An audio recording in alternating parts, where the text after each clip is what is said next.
الحمد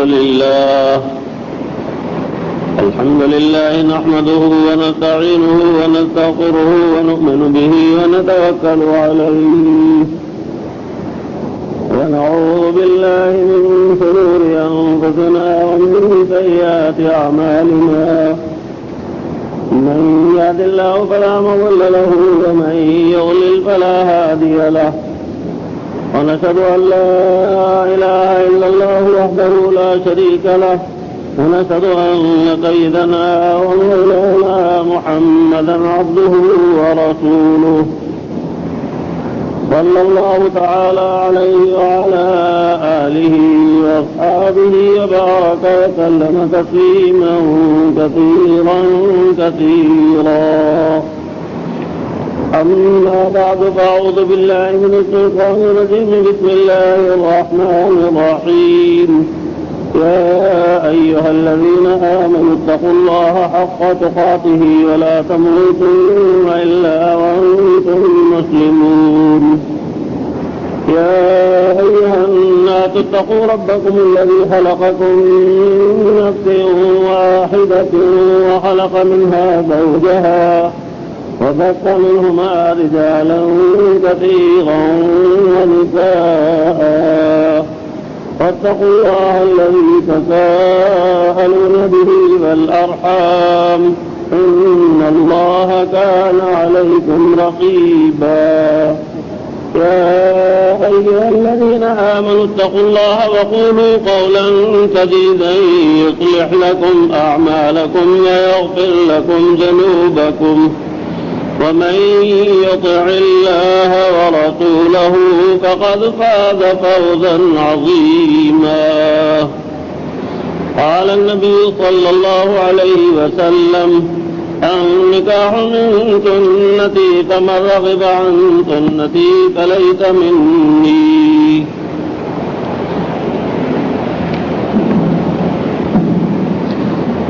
انوار احمد ہاشمی میاں کشور جہاں بن عبد الحمید صدیقی، یہ آپ کے نکاح میں بوکالت جناب عبدالحی صدیقی صاحب گواہان کی موجودگی میں دی جاتی ہیں بعوض مہر 25,000 روپیہ سکہ رائج الوقت کل بکل موجل.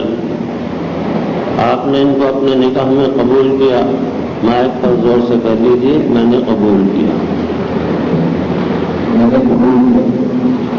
آپ حضرات نے سن لیا، برکت کی دعا فرمائیں. اللهم صل على سيدنا ومولانا محمد وعلى آل سيدنا ومولانا محمد وبارك وسلم. اللهم أنت السلام ومنك السلام تبارك يا ذا الجلال والإكرام.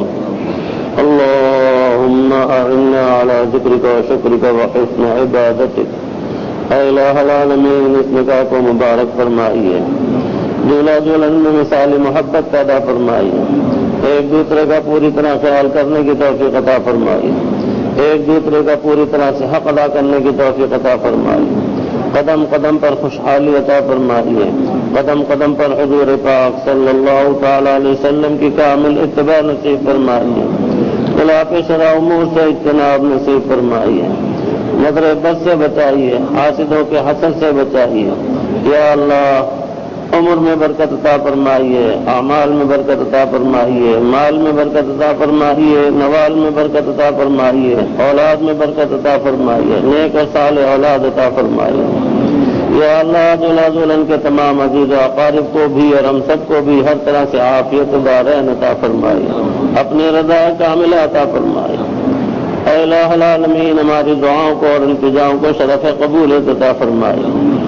صلی اللہ تعالی علی خیر خلقہ سیدنا محمد وعلی آلہ واصحابہ اجمعین. آمین برحمتک یا ارحم الراحمین. بہت بہت مبارک ہوں. وكفى وسلام على عباده الذين اصطفى. اما بعد، یہ مضمون چل رہا ہے ابلیس سے متعلق کہ اللہ پاک نے اس کو حکم دیا کہ حضور پاک صلی اللہ تعالی علیہ وسلم کی خدمت میں حاضر ہو اور آپ جو سوال کریں وہ جواب دے۔ اس سلسلے میں اس نے اپنے 15 دشمن گنائے اور 10 دوست گنائے۔ دشمنوں سے متعلق جو حقیقت میں اللہ تعالیٰ کے اور رسول کے دوست ہیں ان کا مضمون مفصل آپ سن چکے۔ مضمون کے ساتھ ساتھ درمیان میں نصیحتیں اور کام کی باتیں بھی جو اللہ پاک نے کہلوائیں آپ حضرات سن رہے تھے۔ ایک مرتبہ پھر مضمون شروع سے سنا کر اگلے مرحلے میں جو اس نے اپنے دوست بیان کیے ہیں ان سے متعلق آپ حضرات مضامین سماعت فرمائیں گے۔ حضرت وہب بن منبہ رضی اللہ تعالی عنہ روایت کرتے ہیں کہ اللہ تعالیٰ نے ابلیس کو حکم دیا کہ حضرت محمد صلی اللہ تعالی علیہ وسلم کے پاس جاؤ اور جو کچھ وہ پوچھیں جواب دو۔ چنانچہ شیطان ایک بوڑھے آدمی کی شکل میں ہاتھ میں چھڑی تھامے ہوئے حاضر خدمت ہوا۔ آپ نے پوچھا تو کون ہے؟ کہا ابلیس۔ پوچھا کیوں آیا ہے؟ جواب دیا کہ اللہ تعالیٰ کا حکم ہے کہ خدمت میں حاضر ہو کر جو آپ پوچھیں جواب دوں۔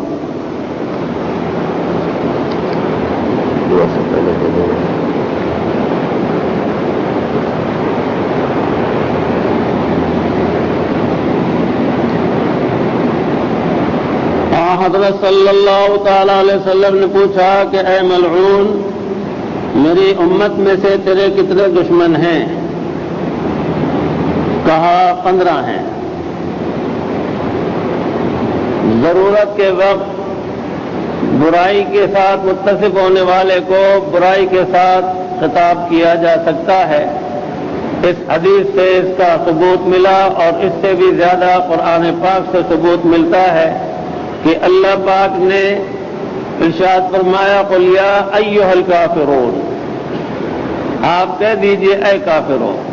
یہاں پر آپ نے فرمایا اے ملعون، تو بعض مواقع پر براہ راست اس کو برائی کے ساتھ چونکہ اتنا متصف ہے کہ سراپا برا اور گندا ہے اس لیے اس بات کی اجازت ہے، جبکہ بعض حضرات اس غلط فہمی کا شکار ہیں کہ کافر کو بھی کافر مت کہو۔ ارے جب تک کافر ہے تو اس کو کافر کہنے میں کوئی مذاقہ نہیں۔ جب اللہ تعالیٰ نے کہہ دیا ایھا الکافرون تو ہمیں آپ کو کیا اعتراض ہے؟ ہاں جب ایمان لے آئے تو اس کے بعد اب وہ چونکہ کافر نہیں رہا تو اب اس کو کافر کہنا غلط، لیکن جب تک وہ کفر کی لعنت سے متصف ہے تو اس وقت تک اس کو کافر کہیں گے۔ تو بہرحال یہاں آپ نے اس کو خطاب فرمایا ہے اے ملعون کر کے، آپ نے یہ نہیں فرمایا کہ ابلیس، اس کا نام نہیں لیا، اور اسی طرح سے اس کا نام ہے عزازیل، تو اس نام سے بھی اور اس طرح سے جو مشہور ہے جس کا قرآن پاک میں بھی ذکر ہے ابلیس کے نام سے معروف ہے، اس سے آپ نے ذکر نہیں فرمایا بلکہ فرمایا اے ملعون۔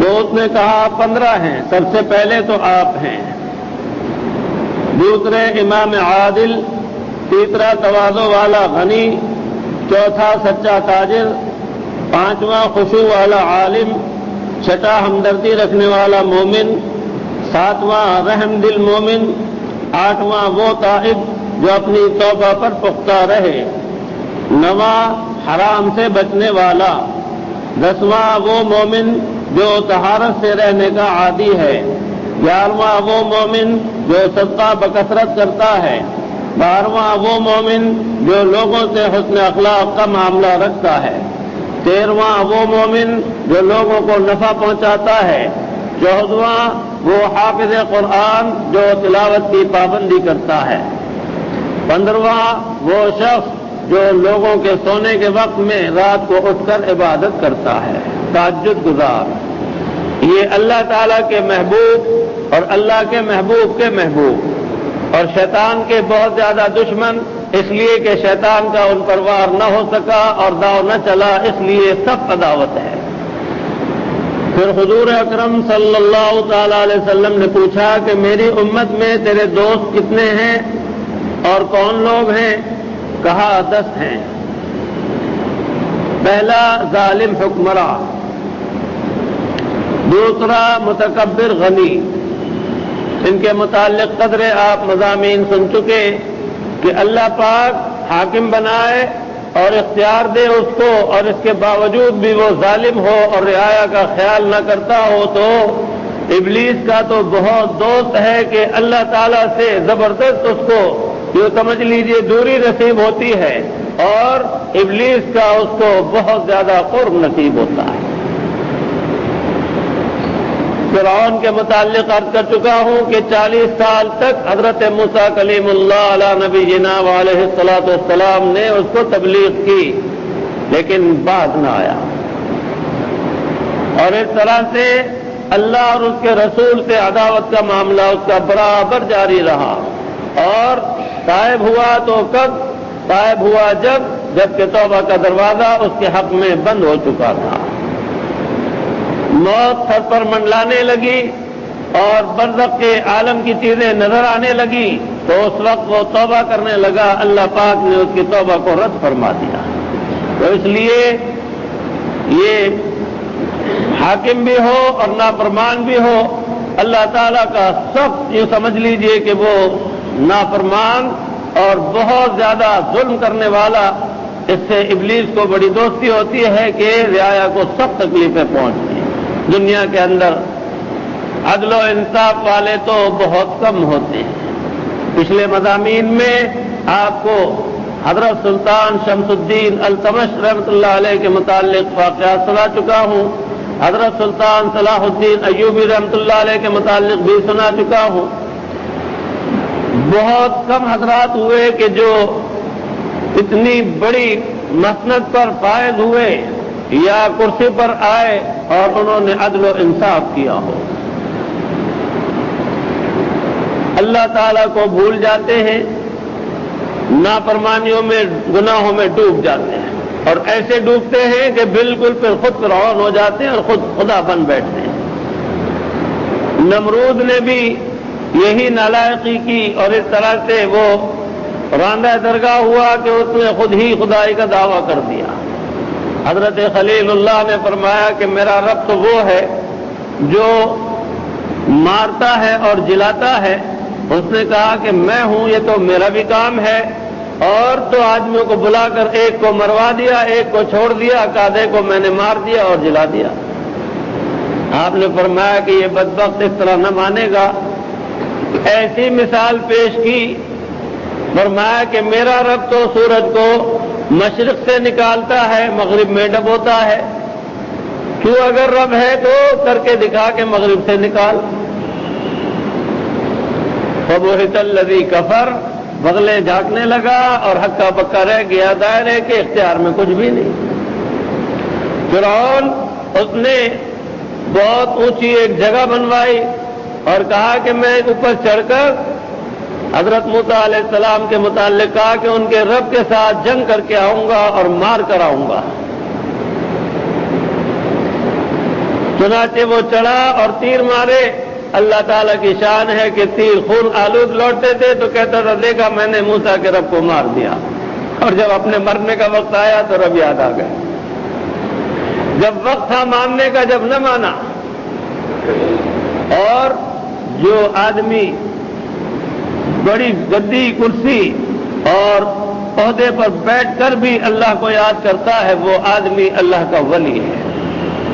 امام عادل کا آپ پچھلے مضمون میں ذکر سن چکے ہیں۔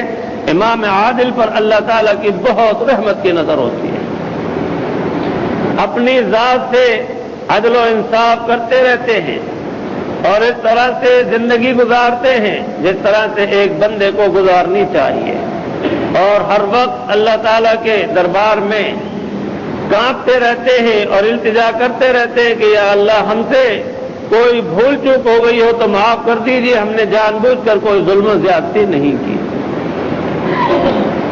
بہرحال اچھے لوگ کم ہی ہوتے ہیں، ظالم اور جابر زیادہ ہوتے ہیں، اور بات وہی ہے ساری کہ اختیارات ملنے کی وجہ سے وہ اپنی من مانی کیا کرتے ہیں۔ ایک حاکم گزرے ہیں عادل نوشیرواں، ان کا مشہور تھا کہ بہت ہی عدل و انصاف کرتے تھے۔ ایک مرتبہ سفر پر جا رہے تھے کہ راستے میں ایک باغ میں ٹھہرے، باغ میں خادم تھا، ایک نوجوان لڑکا، اس کو بلوایا اور کہا کہ ہمیں بڑی پیاس لگی ہے، کوئی انار لے کر آؤ شیریں۔ چنانچہ وہ ایک انار لے کر آیا، انہوں نے اس کو چھیل کر جو کھایا تو بہت خوش ہوئے اور کہا کہ بڑا شیریں ہے۔ کہا کہ ہمارے حاکم کی نیت اچھی ہے، جبھی ہمارے باغ کے پھل بھی میٹھے ہیں۔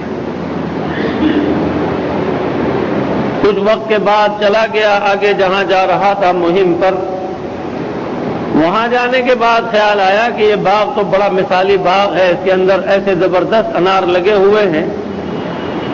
اس کے ذہن میں بھی وہ کمیونسٹوں کا نظریہ آ گیا کہ باغ کو قومیہ لیا جائے، ہتھیا لیا جائے، مالک کوئی ہو اور زبردستی قبضہ کر لو۔ چنانچہ جب واپس لوٹا تو پھر آیا، اس باغ میں ٹھہرا اور پھر اس لڑکے کو بلوا کے کہا کہ بڑی پیاس لگی ہے، ایک شیریں انار لاؤ۔ تو وہ لڑکا انار لایا، جب انہوں نے چوسا تو کھٹا تھا۔ کہا کہ کیا بات ہے، انار اس وقت کھٹا ہے، تم اسی درخت سے لاؤ اور اسی شاخ سے لاؤ جس شاخ سے تم پہلے لائے تھے۔ اس نے کہا جناب والا، مجھے لگتا ہے کہ ہمارے حاکم کی نیت خراب ہو گئی۔ بڑا احساس ہوا کہ لڑکا تو مجھے پہچانتا بھی نہیں ہے اور اتنا زبردست فرق پڑ گیا۔ دل ہی دل میں خیال کیا کہ یہ اچھا خیال نہیں ہے، اچھا نظریہ نہیں ہے، لہذا اس کو ترک کیا جائے اور اس باغ کو مالک کے پاس ہی رہنے دیا جائے، اس طرح سے جبری قبضہ نہیں۔ چنانچہ جب یوں کہہ لیجئے کہ توبہ کر لی اور اس غلط ارادے اور خیال سے باز آ گئے، کہا کہ اب جاؤ اور جا کر پھر اسی شاخ سے ایک انار لا کر دو۔ چنانچہ اب جو لے کر آئے تو انار بہت شیریں۔ کہا کہ کیا بات ہے، اب تو بہت میٹھا ہے۔ اس نے کہا کہ لگتا ہے کہ ہمارے حاکم اور بادشاہ کی نیت درست ہو گئی۔ آپ اندازہ کیجئے کہ کیا اللہ کی شان نظر آتی ہے۔ انہی کا ہے، مشہور ہے کہ ایک جگہ گئے، پولیس والوں سے کہا نمک کی ضرورت ہے، تھوڑا سا نمک چاہیے، تو انہوں نے کہا حضور والا کے لیے نمک کی کیا کمی، جس گھر کا دروازہ کھٹکا دیں اور جا کے اپنی شکل دکھا دیں اور ایک آرڈر دے دیں تو وہ تو بیچارہ سارا ہی نمک لا کے دے دے گا۔ چنانچہ انہوں نے کچھ گھر کھٹکا کے اور اس طرح سے نمک لا کے پیش کیا۔ انہوں نے کہا کہ مجھے یہ نمک نہیں چاہیے، میں تو تمہیں آزما رہا تھا، میں نے اندازہ لگا لیا کہ تم بڑے ظالم لوگ ہو،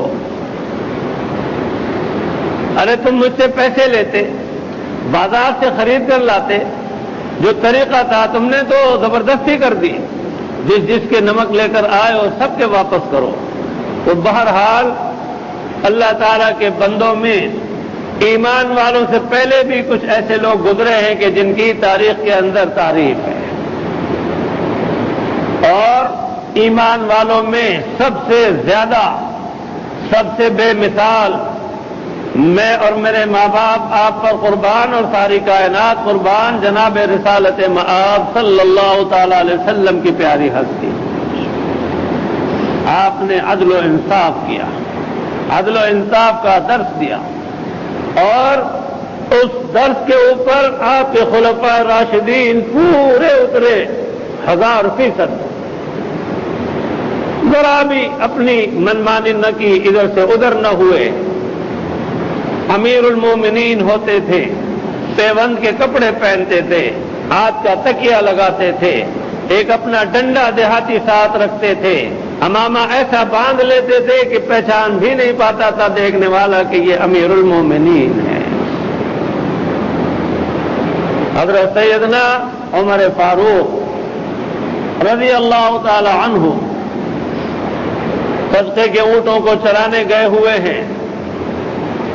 ایک ایلچی آیا، معلومات کی تو انہوں نے کہا، بتانے والوں نے کہ آپ تو جنگل میں چلے گئے ہیں. انہوں نے کہا امیر المومنین اور جنگل میں؟ ہاں جی ہاں، جنگل میں جاتے ہیں، وہ تو جانوروں کو چرانے کے لیے اونٹ آئے ہوئے ہیں تو ان کو چرانے لے گئے ہیں. راستہ بتا دیا کہ آپ ادھر سے چلے جائیں، ایسے جائیں ایسے جائیں، آگے جا کے آپ کو وہاں کہیں نہ کہیں کسی درخت کے سایہ میں بیٹھے مل جائیں گے. جا کے دیکھا تو ایک درخت کے سایہ میں لیٹے ہوئے تھے، ہاتھ کا تکیہ تھا. ملاقات کی اور پوچھا کہ امیر المومنین سے ملنا تھا، کہاں ہے؟ چنانچہ آپ نے فرمایا کہ عمر مجھے ہی کہتے ہیں، کیا کام ہے، کہاں سے آئے ہیں؟ بٹھا لیا، باتیں کرنے لگے. جب اس کو یہ پتا چلا کہ امیر المومنین آپ ہی ہیں، آپ کی شکل دیکھ کر، آپ کا لباس اور حلیہ دیکھ کر وہ اس قدر مرعوب ہو گیا کہ کانپنے لگا، جبکہ آپ کا لباس پیوند کا لباس تھا. اللہ کی شان دیکھیے، یہ تھی ان حضرات کی عدل و انصاف کی حالت کے حضرات خلفاء راشدین نے، اور آپ کے بعد خلیفہ خامس عادل حضرت عمر بن عبدالعزیز رحمۃ اللہ علیہ کے، انہوں نے بھی زمین کو عدل و انصاف سے بھرا اور اسی کی پاداش میں ان کو زہر دلوایا گیا، اور تقریباً 2 سال ہوئے تھے سلطنت کو اور حکومت کو کہ اس دنیا سے رخصت کرا دیا.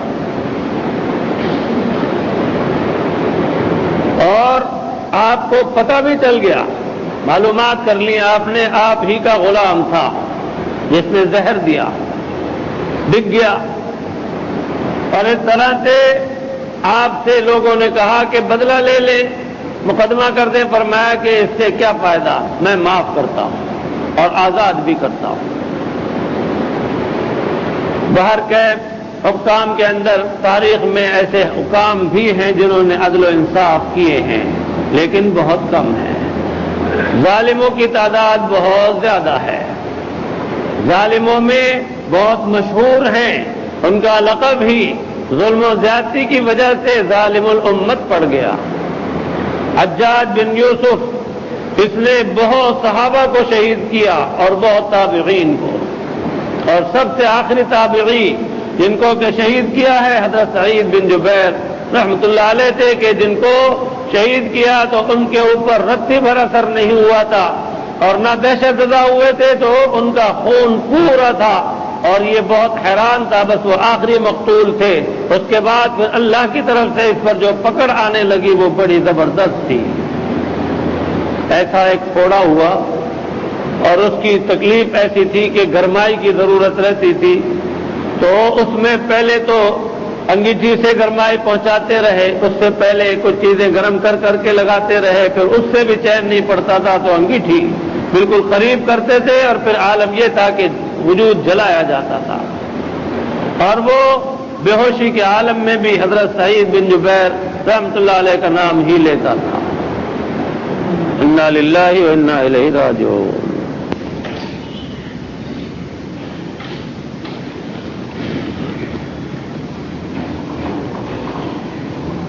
اس سے پہلے بھی عرض کر چکا ہوں کہ جس کو حکومت ملی ہے، جس کو عہدہ ملا ہے، وہ بہت بھاری ذمہ داری کے نیچے دبا ہے. وہ جانے اور ان کا کام. ہمارے آپ کے اوپر بھی جو ذمہ داری عائد ہوتی ہے، ہمیں تو اس کی فکر کرنی چاہیے.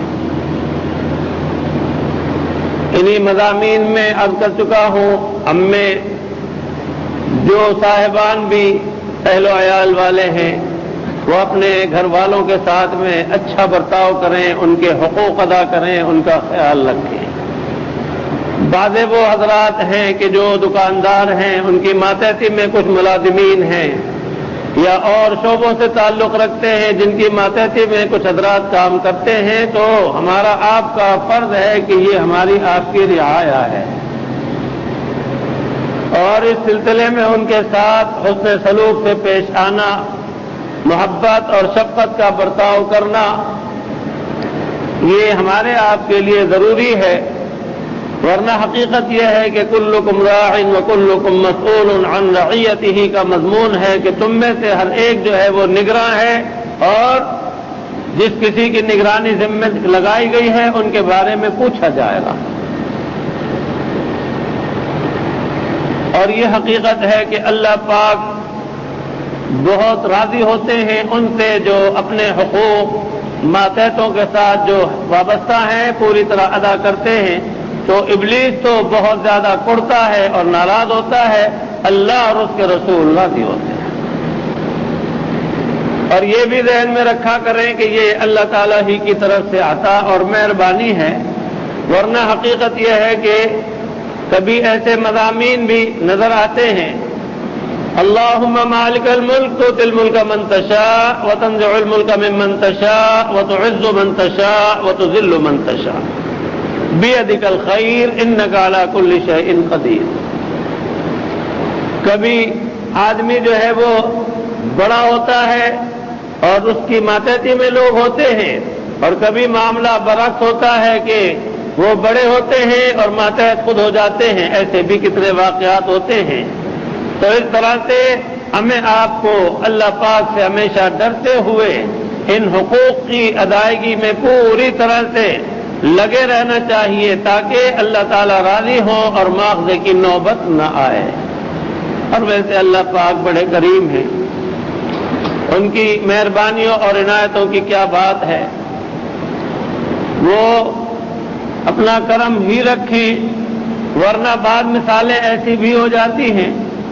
ایک صاحب ایک مرتبہ یہاں اسکول میں صدر صاحب سے ملنے آئے، تو ان کے ڈرائیور گاڑی میں بیٹھے تھے، میں باہر نکلا کرتے تو میری ان کی سلام دعا ہوئی، بات چیت ہوئی، خیر خیریت ہوئی، اور اس کے بعد انہوں نے بتایا کہ کبھی میں دفتر میں ان کا افسر ہوتا تھا اور یہ میرے ماتحت ہوتے تھے۔ آج اللہ کی شان ہے، میں نے بھی نوکری چھوڑ دی، انہوں نے بھی چھوڑ دی، آج میں ان کا ڈرائیور ہوں، وہ میرے صاحب ہیں، افسر ہیں، اور دونوں آپس میں بہت خوش۔ پہلی زندگی میں بھی آپس میں بہت پیار اور محبت تھا اور خوش اخلاقی کا معاملہ تھا، تو انہوں نے بتایا کہ میرے ساتھ ان کا معاملہ بہت اچھا ہے اور بہت ہی حسن اخلاق کے ساتھ پیش آتے ہیں، یہ بہت بڑی بات ہے۔ ورنہ میں دیکھتا ہوں کہ عام طور سے آدمی جب بڑا بن جاتا ہے تو اپنے ماتحتوں کو فراموش کر دیتا ہے، ایسا نہیں کرنا چاہیے۔ حضور پاک صلی اللہ تعالی علیہ وسلم میں اور میرے ماں باپ آپ پر قربان کیا پیاری تعلیم دی ہے کہ ملازم ہو، ماتحت ہو، غلام ہو، یہ سارے کے سارے ایک ہی دسترخوان پر کھائیں، مالک اور ملازم سارے ساتھ بیٹھ کر کھائیں، جو مالک کھاتا ہے وہی ملازم کھائیں۔ اللہ تعالیٰ نے ہم پر بڑا فضل فرمایا تھا۔ مکہ مکرمہ میں جب میں مقیم رہا ملازمت کے دوران، تو ہمارے کفیل کا معاملہ بالکل یہی تھا کہ وہ اور ہم ایک ہی دسترخوان پر بیٹھ کر وہی کچھ کھایا کرتے تھے، سب جو ان کے گھر میں پکتا تھا ان کے لیے وہی ہمارے سب کے لیے آتا تھا، اور مشترک جب بیٹھ کر کھاتے تھے تو ایک ہی دسترخوان پر کھاتے تھے۔ ہمارے آس پاس والے بڑے رشک کرتے تھے کہ تمہارا کفیل کیسا ہے، ایک تو اتنا خیال کرتا ہے کہ ہر طرح کے کھانے آتے ہیں ان کے یہاں سے، اور پھر یہ کہ وہ بھی تمہارے ساتھ بیٹھ کر کھاتا ہے۔ وہاں ویسے یہ عام بات ہے، کھانے کے اوپر وہ فرق کبھی بھی نہیں کرتے، اپنے ملازموں کو بھی ساتھ بٹھاتے ہیں اور بہت ہی زیادہ اخلاق کا مظاہرہ کرتے ہیں۔ اور اسی طرح سے وہاں اب بھی یہ دستور ہے کہ ایک برتن میں بہت ہاتھ ہوتے ہیں۔ تو بہرحال اب کرنے کا مقصد ہے کہ اس طرح سے آدمی خیال کرتا ہے، احساس کرتا ہے، تو اللہ پاک خوش ہوتے ہیں اور شیطان کی آگ لگتی ہے۔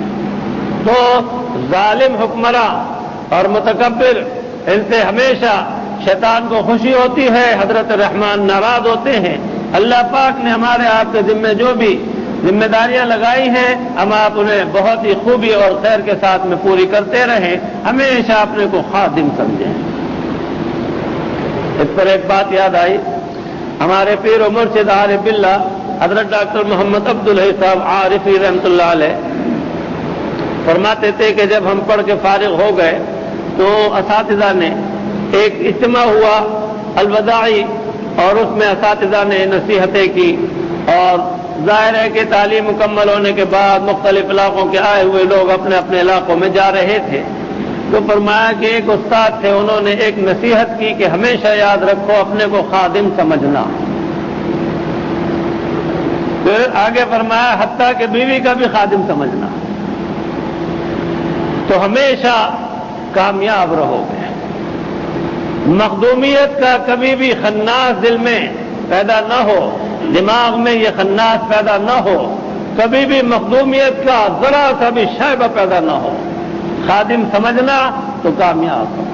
اور حقیقت ہے جو آدمی اللہ کی طرف دیکھے، اللہ کا شکر ادا کرے اور اپنے کو خادم سمجھے تو وہ بہت اچھی زندگی گزارے گا، اللہ تعالیٰ خوش ہوں گے، اللہ کے رسول خوش ہوں گے، اور اس طرح سے اس پر اسے اجر و ثواب بھی ملیں گے۔ اور دوسرا متکبر غنی پیسے والا بھی ہے اور ٹیڑھی گردن والا بھی ہے۔ ہمارے ڈاکٹر صاحب نے ایک لطیفہ سنایا، ایک افسر تھے، افسری کی وجہ سے ان کی گردن ٹیڑھی رہتی تھی، تو اکثر بیشتر تو ماتحتوں کی کیا مجال ہوتی جو کچھ کہہ سن دیں، لیکن ڈاکٹر صاحب نے موقع مناسب سمجھ کے بہت ہی جو سمجھ لیجئے لطیف انداز میں ان کو توجہ دلا دی۔ ڈاکٹر صاحب نے کہا کہ آپ کی گردن میں درد ہے کیا؟ جو گردن ٹیڑھی ہے وہ ایک دم چونکے کہ نہیں تو گردن ٹیڑھی لگتی ہے آپ کی۔ تو تکبر کی وجہ سے آدمی اپنے کو اکیلا ہی سمجھتا ہے اور گردن اس کی ٹیڑھی ہو جاتی ہے اور زمین پر پاؤں نہیں رکھتا۔ یاد رکھیے کہ آخر اس کو پھر مٹی میں جانا ہے۔ اس لیے غرور اور تکبر انسان کو زیب نہیں دیتا۔ عاجزی اور انکساری اور فنائیت یہی وہ چیز ہے جو مقبول اور محبوب اور محمود ہے، مطلوب ہے، مقصود ہے۔ اور اس پر بھی مفصل عرض کر چکا ہوں۔ حضرت آدم علیہ نبینا علیہ الصلوۃ والسلام کا واقعہ دیکھ لیجئے کہ آپ نے فوراً فرمایا ربنا ظلمنا انفسنا وان لم تغفر لنا وترحمنا لنکونن من الخاسرین۔ اور ابلیس کو دیکھ لیجئے کہ اس نے اللہ تعالیٰ سے مناظرہ کیا، اڑ گیا، تو اس کا انجام دیکھیے کیا ہوا، برآمد درگاہ ہو گیا، اور حضرت آدم علیہ نبینا علیہ الصلوۃ والسلام کی توبہ قبول ہوئی اور اللہ پاک نے اپنا محبوب بنایا۔ اللہ پاک پیسہ عطا فرمائے تو یاد رکھیے کہ اس کو اللہ کی نعمت سمجھ کر ہی لیجئے، اور یہ سمجھیے کہ وہ دینے والا اس کی مہربانی ہے جو دے دیا، نہ دیتا تو کیا کر لیتا۔ جب اس بات کا احساس کرتے رہیں گے تو انشاءاللہ پھر تکبر پیدا نہیں ہوگا۔ دوسرے یہ کہ اللہ کی راہ میں خرچ کرتے رہا کیجیے، اس بات سے مت ڈرا کیجیے کہ پیسہ ختم ہو جائے گا، خرچ ہو جائے گا تو کیا ہوگا۔ پہلے مثالن عرض کر چکا ہوں کہ کنویں سے پانی نکالتے جائیے اور پانی آتا جاتا ہے، چشمے سے پانی جاری رہتا ہے اور دنیا سیراب ہوتی ہے اور پانی کی کمی نہیں ہوتی۔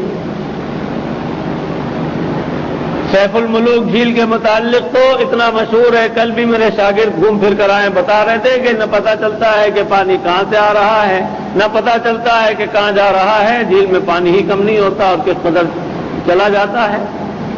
اللہ کی قدرت۔ سمندر ہی کو دیکھ لیجئے آپ، کتنا پانی ہے، نیچے اترتا ہے، اوپر چڑھتا ہے، کیا سلسلہ ہے، اللہ پاک قادر مطلق کی شان ہے۔ تو بہرحال پیسہ خرچ کرنے سے ختم نہ ہوگا اگر نیت صحیح ہوگی، اللہ پاک اس کی برکت کے ذرائع اور وسائل فرما دیں گے، اور اس طرح سے کام چلتے ہی رہیں گے، اور اللہ کی رضا کے لیے کریں گے تو دینے والے اللہ تعالیٰ ہی ہیں، وہ اور دیتے رہیں گے۔ ورنہ اپنی ظاہر ہے کہ پیدائش کے وقت ماں کے پیٹ سے تو کچھ بھی لے کر نہ آئے تھے، اللہ پاک نے فرمایا کہ تنہا آئے تھے۔ وَلَقَدْ جِئْتُمُونَا فُرَادَىٰ كَمَا خَلَقْنَاكُمْ أَوَّلَ مَرَّةٍ۔ اکیلے اکیلے ہی تمہیں اٹھائیں گے، جیسے پہلی مرتبہ تمہیں اکیلا لے کر آئے تھے، ساتھ کچھ بھی نہ تھا سوائے گند کے، دنیا میں آنے کے بعد ہی تم ملا۔ شداد کو دیکھیے کہ کیا تھا، بڑا بے آسرا تھا، اللہ پاک نے اتنا دیا کہ کمبخت اللہ تعالیٰ کا ایسا زبردست باغی ہو گیا کہ اللہ کی جنت کے مقابلے میں ارم جنت بنا لی۔ لیکن انجام کیا ہوا؟ مالدار ہوا لیکن متکبر اور اللہ کا باغی۔ اللہ پاک نے فرمایا کہ جب اس کی جنت مکمل ہو جائے تو دیکھنے جائے گا، خوش ہونا چاہے گا، اس کی حسرت دل کے اندر ہی رہ جائے، ایک پیر اندر ہو اور ایک باہر ہو، اس کی روح کب کر لینا۔ اور ایسا ہی ہوا۔ اسی طرح سے اللہ پاک زبردست قدرت والے ہیں۔ قارون کو اللہ نے اتنا دیا کہ اس کے خزانے بے شمار تھے، اور اس کے خزانوں کی چابیاں اتنی تھی کہ اونٹوں پر لگتی تھی۔ اچھے لوگوں نے کہا تھا کچھ اللہ کی راہ میں بھی دے دیا کر، اللہ نے دیا ہے تجھے یہ مال، تو وہ اکڑنے لگا کہ اللہ نے کیا دیا ہے۔ قال انما اوتیتہ علی علم عندی، یہ تو میری ہنرمندی کی وجہ سے ملا ہے سب کچھ۔ اللہ پاک نے فرمایا اگر یہی بات ہے تو لے تو اور تیرا مال چلا جا۔ عبرت کا نمونہ بنا دیا، فرمایا کہ ہم نے دھسا دیا اس کو زمین کے اندر اور اس کے خزانوں کو بھی۔ اس دنیا میں ہمارے آپ کے درمیان میں یعنی موجودہ دور کے اندر بھی بتیرے لوگ ہیں کہ جو عبرت کا نمونہ بن جاتے ہیں۔ جب انہوں نے کہا ہم چما دی کرے نے، تو اللہ پاک نے کہا اچھا اب تم ہو گئے، ہمیں بالکل بھول گئے، تو دیکھو ہم تمہیں کہاں پہنچاتے ہیں۔ دیکھا آپ نے، ہم نے، سب نے، پوری دنیا نے، اور دیکھ رہی ہے۔ اللہ کی پناہ، عبرت ہوتی ہے اور بہت ہی افسوس ہوتا ہے، رونا آتا ہے جس رب نے اتنے اختیار دیے اور انہوں نے ان اختیارات کو ناجائز استعمال کیا اور اس طرح سے کیا کیا کرتے رہے۔ اور اللہ پاک کی پناہ کہ جب پکڑ آئی تو کیسی آئی کہ کہاں گھسا دیا، نکلنے کا کوئی راستہ نظر نہیں آ رہا ہے۔ بہرحال ہمیں آپ کو بھی ہمیشہ اللہ پاک سے ڈرتے رہنا چاہیے، کبھی بھی تکبر کے قریب نہ جائیں اور ابلیس کو خوش نہ کریں، اللہ کو راضی رکھیں، عاجزی کا پیکر رہیں، اللہ پاک مال عطا فرمائے اس کی راہ میں خرچ کرتے رہیں۔ حقیقت ہے کہ اللہ پاک اور بھی عطا فرماتے رہیں گے۔ اور غور فرما لیجیے کہ آپ اور ہم تو یہ خیال کر لیتے ہیں کہ جی کما رہے ہیں، محنت کر رہے ہیں، فلاں یہ وہ، یہ پرندے اور چرندے اور یہ حشرات الارض اور یہ سمندر کی مچھلیاں اور ساری انسانوں اور جنات کے علاوہ ساری مخلوقات جو ہیں، آپ اور ہم اندازہ نہیں لگا سکتے کہ کتنی ہیں، اور اللہ پاک سب کو کھلاتے پلاتے۔ ایک واقعہ سن لیجئے، بہت عرصہ ہو گیا، تازہ ہو جائے، اور جو نئے حضرات ہیں وہ بھی اس کو یاد کر لیں تو بڑا اچھا ہے۔ ہمارے نمازیوں میں بہت سو نے ان کو یاد کر لیا کلمات کو، اور ایک صاحب نے تو بطور خاص یاد کر کے والہانہ انداز میں پڑھا، کہنے لگے بڑا مزہ آتا ہے پڑھ کر اسے۔ حضرت موسیٰ کلیم اللہ علی نبینا علیہ الصلوۃ والسلام اللہ پاک سے فرمانے لگے یا اللہ یہ روزی کا نظام میرا دل چاہتا ہے آپ مجھے دے دیں۔ اللہ پاک نے فرمایا اے موسیٰ یہ تمہارے بس کا کام نہیں ہے، یہ ہماری ہی شان ہے جو ہم سب کو کھلاتے پلاتے ہیں۔ پھر فرمایا جو تمہارے سامنے پتھر پڑا ہے اس پر اپنا عصا ماریے۔ عصا مارا تو 2 ٹکڑے ہوئے، پھر ایک ٹکڑے کے متعلق فرمایا کہ اس پر بھی عصا ماریے، اس پر مارا تو اس کے 2 ٹکڑے ہوئے، پھر اس کے بعد ایک ٹکڑے کے لیے فرمایا کہ اس پر بھی عصا ماریے، تو اس پر بھی جو عصا مارا تو 2 ٹکڑے ہوئے۔ اندر تھوڑا سا خلا تھا اور اس خلا کے اندر ایک چھوٹا سا درخت لگا ہوا تھا اور اس کے اوپر ایک جانور بیٹھا ہوا تھا، 3 پتھروں کے اندر بند ایک دم۔ لیکن اللہ تعالیٰ زبردست قدرت والے ہیں، فرمایا کہ اس پتھر کو اٹھا کے کان کے قریب کیجیے اور سنیے یہ کیا کہہ رہا ہے۔ یہ ہے مضمون یاد رکھنے کا۔ وہ کیا کہہ رہا تھا سبحان من یرانی یرزقنی ولا ینسانی، پاک ہے وہ ہستی، وہ ذات جو مجھے دیکھ رہی ہے۔ 3 پتھروں کے اندر بند لیکن اللہ تعالیٰ اسے وہاں بھی دیکھ رہے ہیں، اور یرزقنی ولا ینسانی، مجھے روزی دے رہے ہیں، وہ بھولتے نہیں۔ جب ایک کیڑے کو وہ اتنی گہرائی کے اندر نہیں بھولتے تو ہمیں آپ کو کہاں بھولیں گے؟ ہماری سوچ اگر درست ہو جائے اور اللہ پر ہماری نظر جم جائے، اللہ پر ہمارا بھروسہ پکا ہو جائے، اپنی آنکھوں سے دیکھیے کہ اللہ پاک کہاں کہاں سے آپ کو دیں گے، گمان نہیں۔ ایک قاری صاحب قدرے معذور تھے، کسی جگہ پڑھانے جاتے تھے، تو ان کا دل چاہتا تھا کہ حج کو جاؤں، لیکن وسائل ایسے کوئی بھی نہ تھے کہ وہ حج پہ جا سکے، ظاہر ہے اتنی مہنگائی کا زمانہ۔ چنانچہ بغیر ان کے کسی اظہار رائے کے جس جگہ جایا کرتے تھے، ان میں سے ایک صاحب نے کہا کہ میں آپ کو بالکل خاموشی کے ساتھ اللہ کی رضا کے لیے حج پر بھیجنا چاہتا ہوں، اور بھیج دیا، اور 2-3 سال بھی ہو لیے۔ اللہ تعالیٰ زبردست انتظام فرمانے والے ہیں، مسبب الاسباب وہی ہیں۔ نظر درست ہونی چاہیے۔ انسانوں میں بھی آپ دیکھیے، جو ملنگ قسم کے لوگ ہیں، ننگ دھڑنگ پھر رہے ہیں، میلے کچیلے پھر رہے ہیں، نہ ان کا کوئی گھر ہے، نہ کوئی ان کا در ہے، نہ کوئی رشتہ داری ہے، نہ کوئی تعلق ہے، کچھ نہیں۔ آپ کبھی ان کا تعاقب کر کے دیکھیے اور غور کیجئے کہ اللہ پاک کی شان نظر آئے گی کہ اللہ پاک ان کو بھی مال کھلاتے ہیں۔ کہاں پکوا رہے ہیں؟ کوٹھی کے اندر۔ کہاں پکوا رہے ہیں؟ پکوان والوں کے یہاں۔ مال پک رہا ہے کس کے لیے؟ بظاہر خیال ہے جی مہمانوں کے لیے، مہمانان گرامی جو آئیں گے ان حضرات کے لیے، معزز حضرات کے لیے کھانے پک رہے ہیں۔ اللہ پاک اس کے اندر ان غریبوں کا حصہ بھی رکھتے ہیں، ان قلندر قسم کے اور مست قسم کے لوگوں کا حصہ بھی رکھتے ہیں، اس میں بلیوں کا بھی، کووں کا بھی، چیلوں کا بھی، چیونٹیوں کا بھی حصہ رکھتے ہیں، روزی سب کو پہنچاتے ہیں۔ آدمی جا رہا تھا سزا لگاتا ہوا، اللہ نام بابا، گھر سے ایک عورت جھانکی جلدی سے، یہ سخی حسن والا جو روڈ باہر کو نکلتا ہے قبرستان سے، جب ادھر جاتے ہیں اس روڈ کی بات ہے، میرا خود کا مشاہدہ ہے۔ تو عورت جلدی سے جھانکی اور اس نے کہا بابا ذرا رکنا۔ میں اسکوٹر پر اس زمانے میں آیا جایا کرتا تھا، تو میں دوسرے روڈ پر آ رہا تھا، میں قدرے دور کھڑا ہو گیا، میں نے کہا اللہ کی شان دیکھو۔ اندر سے محترمہ نے انہیں بلایا، بابا ادھر آؤ، اور اس کے بعد تھال تھما دیا اتنا بڑا، اس میں بریانی، برتن کے اندر قورمہ، روٹی، زردہ، ساری چیزیں دے دی ایک تھال میں بڑے میں رکھ کر، اور کہا کہ بابا کھاؤ۔ بابا وہیں بیٹھ گئے فٹ پاتھ پہ اور آرام سے کھا رہے تھے۔ میں نے کہا اے اللہ تیری شان، مال کھلا رہے ہیں آپ، نہ اس نے کوئی محنت کی، نہ اس نے کوئی نوکری کا کوئی دعویٰ کیا، نہ مزدوری کا دعویٰ کیا، لیکن اے اللہ ان اللہ هو الرزاق ذو القوۃ المتین، تیری شان زبردست ہے۔ ایک جگہ میں اپنے شاگرد کے گھر پر کھڑا تھا، شاگرد اوپر گئے ہوئے تھے، اسی طرح ایک سوالی آیا، وہاں بھی یہی ہوا کہ ایک محترمہ ذرا دروازے سے جھانکی، ان کا ذرا رکنا بھائی، وہ وہیں رک گیا۔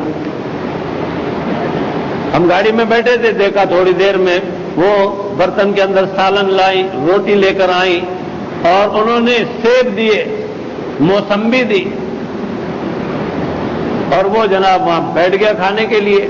یا اللہ تیری شان ہے، یہ سیب اپنی جیب سے پیسہ خرچ کر کے کبھی بھی نہ خریدے گا، لیکن آپ کی شان ہے کہ آپ ان کو، اور کھلایا کیا؟ کوفتے، کوفتے کھلا رہے ہیں آپ، روٹی کھلا رہے ہیں آپ، سیب کھلا رہے ہیں آپ، کنو اور موسمبی کھلا رہے ہیں، آپ کی شان زبردست ہے۔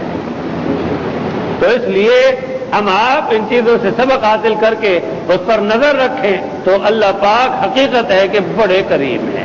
بہرحال ہمیں آپ کو غرور اور تکبر زیب نہیں دیتا، اور یاد رکھیے کہ سرکار دو جہاں صلی اللہ تعالی علیہ وسلم کی فیاضی اتنی مشہور ہے کہ فرمایا ہے آپ کے لیے کہ موسلادھار بارش سے بھی زیادہ فیاض تھے۔ میں عرض کر چکا ہوں پچھلے مضامین میں کہ آپ حضرات بھی خرچ کیا کریں، کچھ نہ کچھ پیسے دیتے رہا کریں، اور اس کے بڑے فوائد و ثمرات ہیں۔ دعا دینے والے دعا دیتے ہیں، اللہ تعالیٰ قبول فرماتے ہیں اور کام بنتے ہیں، مشکلات آسان ہوتی ہیں۔ ایک صاحب تھے، دبئی میں رہا کرتے تھے اور خالص فرعون تھے۔ اللہ پاک نے پکڑا اور دھکا دلوا دیا اور ادھر بھجوا دیا۔ تو میرے سے ان کی ملاقات ہوئی، ان کے حالات سنے تو میں نے ان سے پوچھا کہ آپ نے زکوٰۃ دی؟ تو کہنے لگے کبھی نہیں دی۔ پھر میں نے کہا کہ کبھی آپ کے یہاں پہ بھی کچھ کام وغیرہ کیا؟ تو ایک مرتبہ ان کی دکان پر ایک ملنگ سا آدمی آ گیا، آدھا ننگا اور آدھا کچھ ڈھکا ہوا ایسا، اور کچھ مانگتا ہوا آ گیا، بابا دے دو تمہارا بیڑا پار ہو جائے گا۔ میں بھاگ یہاں سے، تم جیسوں کو تو میں ایک پائی بھی نہیں دیتا ہوں۔ میں نے کہا وہاں کا خیرات کرتے تھے؟ کہنے لگے کہ نہیں۔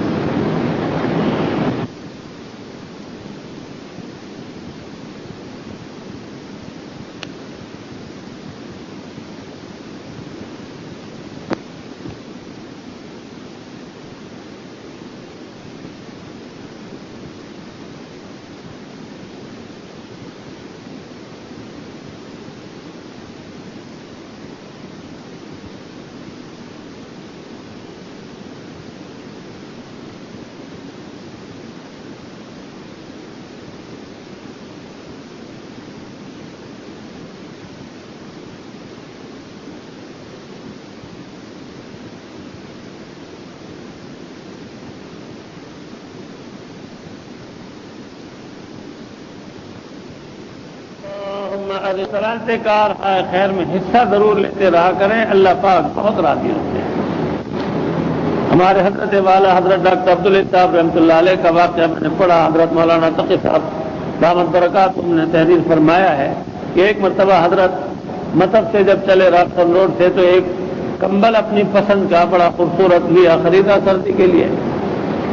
تو راستے میں ایک سگنل پر آ کر رکے تو وہاں ایک بوڑھا آدمی سردی کی وجہ سے ٹھٹر رہا تھا۔ حضرت کو دیکھ کر بڑا خیال گزرا۔ حضرت نے فرمایا کہ یہ کمبل انہیں اڑا دو۔ کیا ایثار تھا اور کیا شان تھی فنائیت کی۔ ذرہ بھر دل میں وسوسہ نہیں آیا کہ یہ کمبل تو میں نے اپنے لیے لیا ہے، بڑی پسند سے لیا ہے، لیکن کچھ نہیں، اللہ کی رضا یہ ہے۔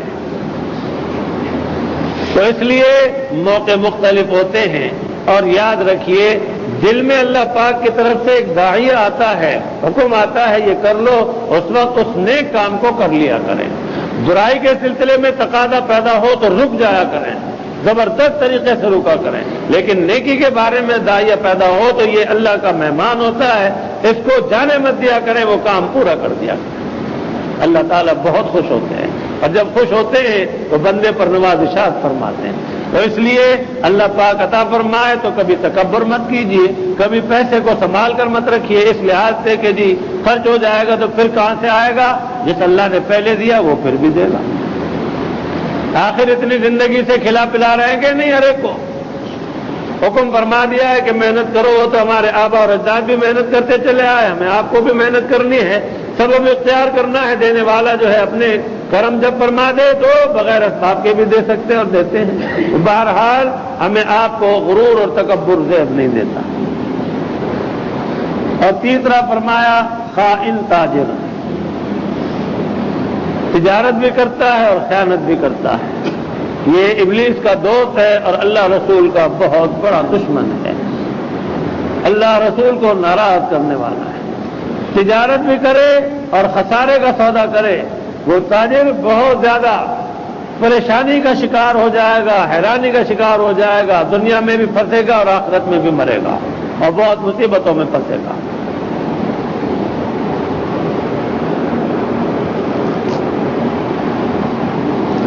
تجارت کرنے والے ان کو چاہیے کہ وہ نہایت دیانتداری سے اور امانتداری سے تجارت کیا کریں، لین دین کے معاملات صاف رکھا کریں، اور زندگی کو یہ سمجھ لیں کہ معلوم نہیں کتنے سانس باقی ہیں، آئندہ ایک میں اور زیادہ کر کے کیا کروں گا، اس لیے معاملات کو صاف رکھنا چاہیے. میرے والد صاحب رحمۃ اللہ علیہ، ان کی راشن کی دکان تھی، تو روزانہ رات کو جب تک وہ حساب کتاب سارے لکھ نہیں لیتے تھے سوتے نہیں تھے، اور روز کے روز معمول وہ پورے کیا کرتے تھے.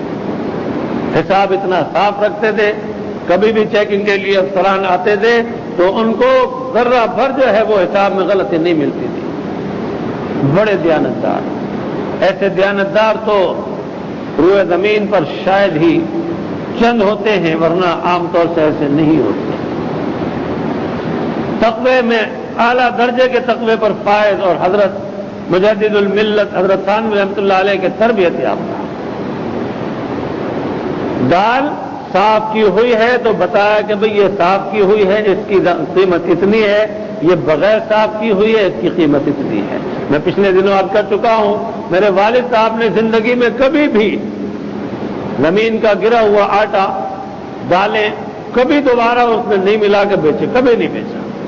اس کو جمع کراتے تھے، جمع کرانے کے بعد ان کو دے دیا کرتے تھے جن کے مرغیاں وغیرہ ہوتی ہیں، بھائی اس کو مرغیوں کے اس میں ڈال دینا، بھگو کے دالیں وغیرہ دے دیتے تھے، بھائی تمہارے یہاں مرغیاں وغیرہ ان کو کھلا دینا. ورنہ عام طور سے آدمی سوچتا ہے کہ میاں اتنی دال اگر پھینک دیں گے تو پھر فائدہ ہی کیا ہوگا، بچت ہی کیا ہوگی. اور اللہ پاک نے اتنی عزت بخشی تھی اور اتنا احترام، اللہ تعالیٰ ان کے درجات اور بھی بلند فرمائے اور ان کو اپنی رضا اور قرب سے پوری طرح سے اللہ پاک مالا مال فرمائے. ہمیں بھی انہوں نے یہی تعلیم دی، اور اللہ کا شکر ہے کہ اپنی زندگی میں جو معاملات کا سلسلہ رہا تو اللہ تعالیٰ نے ہمیشہ فضل فرمایا. زندگی میں ملازمت کا تو مکہ مکرمہ میں کچھ محدود وقت ہی رہا، لیکن اس کا شکر ہے کہ کبھی بھی ایک پائی کا بھی ہیر پھیر نہ کیا، ورنہ عام طور سے آدمی بدنیت ہو جاتے ہیں. اور یہ میں سمجھتا ہوں میرے اللہ کا خاص فضل، میرے والدین کی تربیت اور میرے بزرگوں کی تربیت اور دعاؤں کا اثر ہے. کبھی بھی یعنی اللہ کا شکر ہے وسوسہ تک بھی نہیں آیا، جبکہ عام طور سے ملازمین گڑبڑ کر لیا کرتے ہیں. گھڑی سازی کے سلسلے میں بھی جب تک یہ سلسلہ رہا، شروع سے لے کر آخر تک نہایت دیانتداری سے کوشش کی، کام کرتا رہا. کبھی اندازے سے پیسے زیادہ بھی بتا دیے اور کام کم نکلا تو پیسے کم ہی لیے. اور اللہ تعالیٰ کا شکر ہے، احسان ہے کہ بڑا اچھا وقت گزر گیا الحمدللہ. اور اب بھی اللہ کا شکر ہے، احسان ہے، کرم ہی کرم ہے، اس کا شکر ادا کرتا ہوں. بہرحال تجارت پیشہ اور خیانت کرنے والا خسارے کے اندر ہے، اس سے شیطان بہت خوش ہوتا ہے. چوتھا، شرابی آدمی. شراب یہ خرابیوں کی جڑ ہے، گناہوں کی جڑ ہے، ام الخبائث ہے. اس کی وجہ سے اتنی خرابیاں پیدا ہو جاتی ہیں کہ آدمی بالکل برباد ہو جاتا ہے، نہ دین کا رہتا ہے نہ دنیا کا رہتا ہے. البتہ ابلیس کا دوست ہو جاتا ہے بہت زبردست. اللہ رسول سخت ناراض ہیں. شراب کی وجہ سے 10 قسم کے آدمی ملعون ہیں. بنانے والا، بیچنے والا، پینے والا، پلانے والا اور اس کو اٹھانے والا، کتنے 10 آدمی ملعون ہیں. اس کا ایک قطرہ بھی ناپاک ہے. اللہ پاک کا بڑا فضل ہے جو ہمیں آپ کو بچاتے ہیں،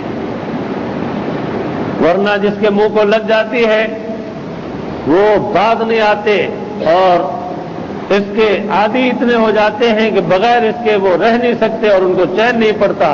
حتیٰ کہ بعد تو وہ ہوئے کہ جو پی کر ہی مرے.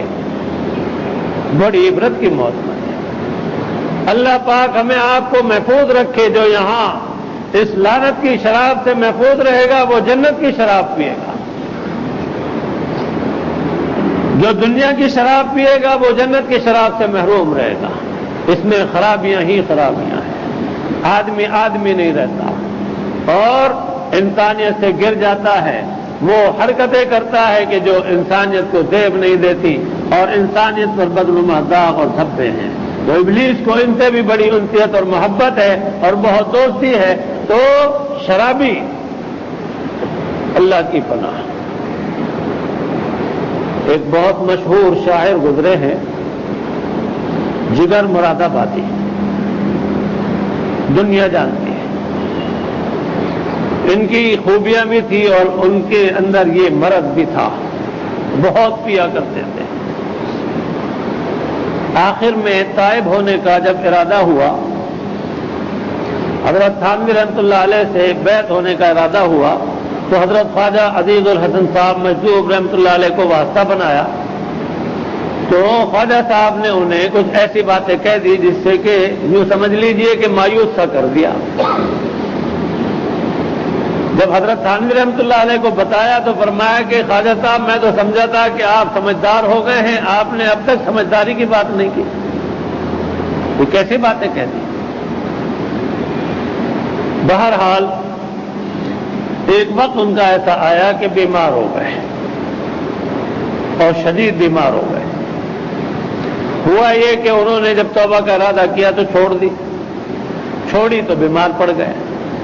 چونکہ بین الاقوامی شاعر تھے اور بین الاقوامی آدمی تھے، تو حکومت ہند کا ایک وقت انگریزوں کا وہ بیٹھا ڈاکٹروں کا بورڈ، اور اس نے رائے مشورے کیے اور اس کے بعد انہوں نے ان سے کہا کہ آپ ایسا کریں کہ ایک دم نہ چھوڑیں، کیونکہ آپ بین الاقوامی شخصیت ہیں، تھوڑی تھوڑی کم کر لیں۔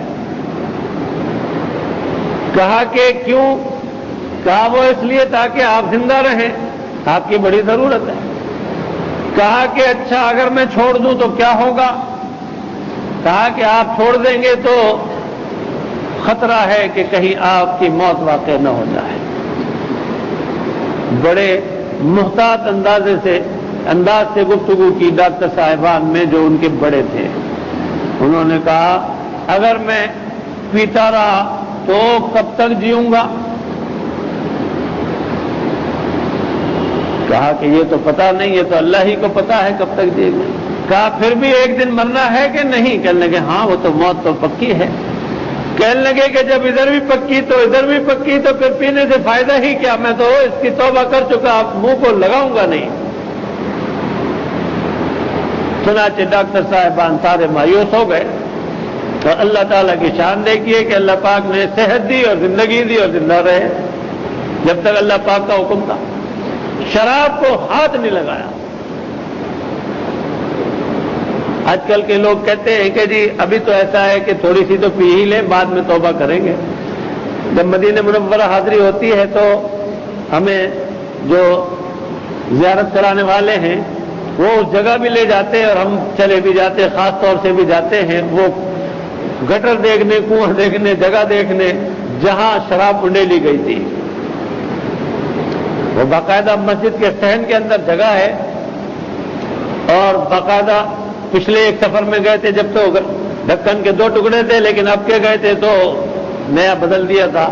وہ گڑھا ہے اور اندر اس کے سوراخ سا ہے، جیسے نالی ہوتی ہے اس قسم کی، تو اس میں وہ شراب انڈیلی گئی تھی جس کے ظرف بھرے ہوئے تھے اور منہ کے قریب آ چکے تھے، اور علم ہو گیا کہ اللہ کا حکم نازل ہو گیا ہے حرمت کا۔ انہوں نے وہیں کے وہیں پھینک دی، منہ کے نہیں لگائی کہ ابھی تو پی لیں بعد میں دیکھی جائے گی، انہوں نے اتنا بھی نہ کیا۔ عاشقی کا اور اللہ رسول سے محبت کا تقاضا ہی یہ تھا۔ چنانچہ جگر مراد آبادی نے بھی توبہ کر لی تو کر لی۔ سگریٹ سے توبہ کرتے ہیں بہت سے حضرات، پھر پینے لگ جاتے ہیں، اس کے بھی اچھے اثرات نہیں ہیں۔ ڈاکٹر صاحبان تو کہتے رہتے ہیں، ویسے حقیقت یہ ہے کہ روحانی لحاظ سے بھی اس کے اچھے اثرات نہیں ہیں۔ اس سے بھی ہمیں آپ کو بچنا چاہیے، اور اس کی بھی صورت کوئی تو تدبیر کر لیں جس سے یہ چھوٹ جائے تو جان چھوٹ جائے۔ خاص طور سے مجھے بڑی ہی گرانی ہوتی ہے ان حضرات کو دیکھ کر کے جن کی داڑھی بالکل سفید اور وہ سگریٹ پیتے جا رہے ہیں، تو بعض وقت تو میں بلا کر پوچھ لیتا ہوں کہ بھائی یہ آپ نے کیا لت لگا لی؟ ایک طرف آپ کی سفید داڑھی اور دوسری طرف آپ یہ کیا عمل کر رہے ہیں؟ جی عادت ہے۔ بھائی اس عادت کو چھوڑو، بڑی شرم آتی ہے۔ آپ پی رہے ہیں، شرم مجھے آ رہی ہے، تو اس کو چھوڑنا چاہیے، اس سے منہ میں بدبو رہتی ہے اور یہ اچھا عمل نہیں ہے، خرابی ہوتی ہے، مادی لحاظ سے بھی بیماریاں آتی ہیں اور پیسہ بھی ضائع ہوتا ہے اور اس سے کوئی فائدہ نہیں۔ بلکہ میرے ہاتھ پر جو سمجھ لیجئے توبہ کرنے والے چند ایسے حضرات ہوئے جنہوں نے واقعات سنے اور توبہ کی. ہماری ایک تائی تھی، وہ بیان کرتی تھی کہ اہل کلیانہ میں ایک بزرگ تھے، عمر رسیدہ تھے، درود شریف بہت کثرت سے پڑھا کرتے تھے اور عبادت گزار وفا شعار تھے. بڑا اشتیاق تھا کہ سرکار دو جہاں صلی اللہ تعالی علیہ وسلم کی زیارت نصیب ہو. ایک مرتبہ محلے کے ایک اور صاحب تھے، وہ بھی بزرگ تھے، عمر رسیدہ تھے، سرکار دو جہاں صلی اللہ تعالی علیہ وسلم کی زیارت ہوئی. آپ نے فرمایا کہ فلاں شخص کو ہمارا سلام کہہ دینا اور کہہ دینا کہ ہم تمہیں اپنا چہرہ اس لیے نہیں دکھاتے ہیں کہ تمہارا درود ہمارے پاس بدبودار آتا ہے. وہ حقہ پیا کرتے تھے.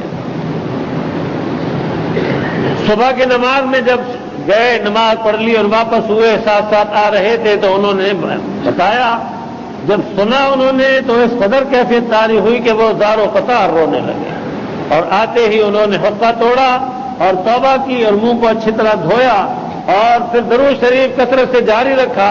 تھوڑا ہی وقت گزرا تھا کہ سرکار دو جہاں صلی اللہ تعالی علیہ وسلم مسکراتے ہوئے تشریف لائے، یعنی زیارت سے انہیں مشرف فرمایا. بالکل اسی قسم کا واقعہ میں نے اصغر اسپتال کے اندر ایک مریض تھے، انہوں نے اپنے ماموں کا بیان کیا بالکل اسی طرح کا، اور انہوں نے کہا کہ انہوں نے بھی توبہ کر لی تھی. تو یہ سگریٹ ہے، حقہ ہے، بیڑی ہے، یہ بدبو کی چیزیں ہیں، ان سے ہمیں آپ کو اجتناب کرنا چاہیے. تو میں نے جب واقعات بیان کیے تو بعد میں مجھ سے تنہائی میں ایک صاحب ملے، انہوں نے کہا میں نے آج سے عہد کر لیا ہے کبھی سگریٹ نہ پیوں گا، اور ماشاءاللہ وہ پکے ہیں. پھر ایک اور موقع پر بیان ہوا تو پھر ایک صاحب اور ملے، انہوں نے کہا میں نے توبہ کر لی ہے، پکے ہیں. ایک صاحب ہیں وہ کچے ہو جاتے ہیں، ان کے لیے دعا کی ضرورت ہے، اللہ تعالیٰ ان کو پکا کر دے. بہت واقعہ ان کے دکان پر آئے اور بہت ہی زیادہ توبہ کی، سب کچھ کیا. میں نے کہا کہ پکے رہنا، کرنے کے دعا کرتے رہے. تھوڑے دن کے بعد آنا بند کر دیا. میں نے کہا لگ رہا ہے معاملہ گڑبڑ ہو گیا.